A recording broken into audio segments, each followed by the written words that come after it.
So I've always known that church is a major problem in Nigeria, yes, and that is because majority of Nigerians listen to their pastors, man of God or priest. Pastor David Ibiyeomie has been threatened today, and what is it? Because he came out to threaten bloggers, journalists, whoever carries his church news. And in the threat, he didn't portray anything that shows he's a Christian. Yes, let me know why. We have to be honest. Honestly, for the longest of time, I've been avoiding talking about men of God. But trust me, if we don't start talking about core challenges in this country, maybe the society may never get better. Because a lot of people listen to their minister, their pastors, and their priests so well. And whatever these people are saying, whether they are leading you astray, majority of Nigerians listen and follow suit. Yeah, Pastor David Ibiyeomie made a video threatening all bloggers, journalists, and whoever cares to render his voice for Nigeria as a society, that for anybody who makes video about him, his church, or anything he says, he's going to sue the person. He will arrest the person, that he's not such man of God that will just keep calm or, because he's a Christian. And I'm like, My type, because when I go after the people, the same people, they come and beg. So I'm warning for the last time. Next one, I know nothing like warning. If you dare it, the young man, I know you. Your father won't beg me. I know your father too. Your mother won't beg me. I will deal with you. Because when I pick and I deal with them, people come and say, why do you go like this? People are always one kind. What some said to be against me, some said to be for me. But those for me are always many. And when I go that, I'm warning now. So all of you who used to be against me here now, was when I go the other way. Don't say, hey, can a man of God cause people? Will you go and arrest people? Will you go and do this one? Now I'm telling you, you better warn him. So when I go the other way, don't come back. So don't mind this man of God who now use police, use everything to arrest people. Me, I will arrest you. I will lock you up. I don't care. No man of God will pray for you and succeed. Okay. So the earlier you... Don't carry my news. That's what I'm saying. Don't carry. I don't want your news. You will make me popular. You are not... Already I'm talking to the world. Don't carry my news. Good or bad, don't carry it. I don't want you to carry. Don't say I want to. Don't carry. If I hear... Don't carry my news. I don't want you. Don't carry. Don't carry news from this church. We are warning you that don't carry. Even this one, don't carry it. I don't want you again. You know what they do? They will carry news and incite other bloggers. And some of you in this church, you are part of it. They plant you inside the church. You listen to the message. Instead of getting blessed, you now stay, pick one thing and twist it. Say what I did not say. Or pick one verse, just one part. I heard something one day. I say, wow. They took something here, took something and combined it and make it look like that's what I said. Your work to do that. Maybe you met the wrong people. Me, I don't believe in slap me, I turn here. I don't believe in that kind of gospel. My gospel is before you slap, I slap you. You better ask those who have had it with me. I'm not that kind of pastor who no, I'll fight you. Young man, I'm warning for the last time. He thinks he's stubborn, no stubborn. No. Because they say this Niger Delta pastor, don't start. If you're a Christian, you're a pastor, and you're very, very sure that you're telling people the correct thing as a Christian, what are you scared of? Why are you worried that people will talk about you? Why are you even worried that people will say something about you?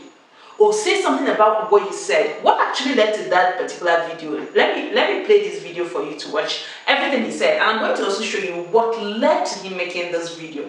You cannot be saying what you want as a human being and expect people to follow suit, especially when they are not even written in the Bible. Because there was a time he made a video. He also told people that God does not love poor people. If I tell something, it will baffle you. Jesus never visited any poor person in the house. Read your Bible. That means he hates poverty. Check. He visited Lazarus. They were not poor. They were giving him food. He visited a sinner called Zacchaeus, who was rich. Tell me one poor man Jesus entered his house. He hates poverty. That's the meaning. He hates people who are poor. He wants to bring you. He died for you not to be poor. So how can you now come into a church, have that kind of mentality? You can come poor, but you're not permitted to remain poor. Look at the pressure on society, the pressure on people who are doing their daily job, people who are finding dignity in labor, doing their labor. So if they are not rich, but they are able to take care of themselves, God doesn't love them because they are not wealthy. That does not portray Christianity in any way. So how can you as a Christian, a pastor, a bishop, whatever, say this to people? This is a country, there are rules and regulations, and people have the rights to air their own opinion when they don't align with what you're saying, especially when whatever you're saying is influential to the people who are following you. It's going to influence the society in a negative way. And I also disagree with him coming to tell people that God doesn't love poor people. It depends on what you even call poor. Yes, poverty doesn't necessarily mean when somebody doesn't have money. There are many things that can make somebody poor. So telling people that God doesn't love poor people, it's putting people under pressure. You're putting the society under pressure. And that even explains why a lot of young people are so desperate in becoming wealthy. You don't have to be the richest person as long as you can take care of yourself and you have something you're doing, you're not jobless. Trust me, there's dignity in labor. So sometimes I feel like people we follow, especially men of God, are leading us astray. These same people telling you all of this don't come out to say how the government is bad, how Nigeria should do better when the leaders are doing better. They don't criticize the leaders. They keep telling you do this, don't do that. And now you're threatening people who are speaking for their society. If there are any people doing good to this country now, trust me, it's bloggers, journalists, and whoever renders his voice to the public, to the betterment of this society. As long as you're not rendering your voice to the society, don't pollute the system by telling people what is not right, what is not even morally right. Let's not even talk about Christianity alone. You can't tell the society that God doesn't love poor people and expect everybody to go with it. What are you sending? What's the message?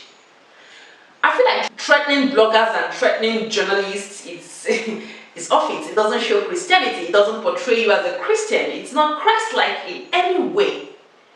Well, I feel like it's just my own opinion. And everybody should be entitled to their own opinion, but you do not have any right whatsoever to threaten people that you arrest them so that whatever you say to the society, nobody would criticize it. That is a no. If you say what is not right to the society, everybody that wants to render their voice will criticize you and will wait for their arrest. Because trust me, this is not portraying Christianity. This is not portraying you as a pastor who should be the one teaching people ways of Christ. And these are problems I have with the church. The church is a place where you see a lot of people who do crime go to hide. And the things they do in church, you won't even believe that these are just, whatever. Please, don't threaten the society. People will take news from your church. When you say the one that is wrong, people will carry it.